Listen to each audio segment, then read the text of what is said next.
All right, I am finally alive. I survived a stomach virus that my friend at work gave me. I still don't feel 100%, but it's one of those days where I feel like talking. And one of the things that I'm going to be transparent about and give a little bit of lore to is kind of a question that people ask, and people question why I got into activism. I'm an advocate for different rights and movements and speaking out on things, and it kind of stems from my family. And I want to share a story that my brother told me. And I'm going to just be transparent and say that this is a translated story. So when neither person speaks each other's native tongues, there's a margin of potential error, or it could be as accurate as it was said to me. So I'm just going to put that as a PSA.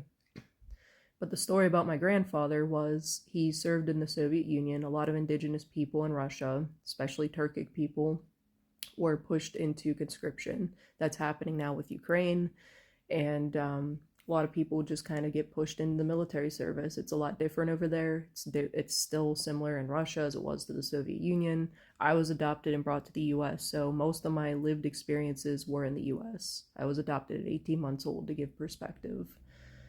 So, the story about my grandfather was him and his men were ordered to go into villages and execute other natives. And of course, my grandfather and his men were like, we're not going to do that. So, they turned their guns on the officials that ordered those executions.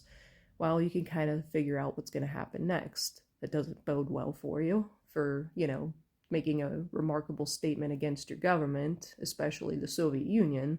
But I respect, and I probably, like, looking at it, I would have done what my grandfather and his men done as well, because there's no way you're going to order me to go execute innocents, especially civilians, especially other natives, or just anyone in general. That's not acceptable at all. That's fucked up, and that's the cruelty of war.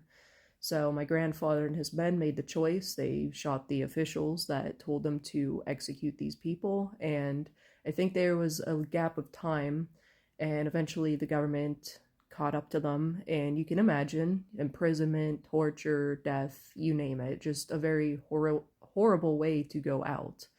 And my father's allegedly too terrified to talk about his father.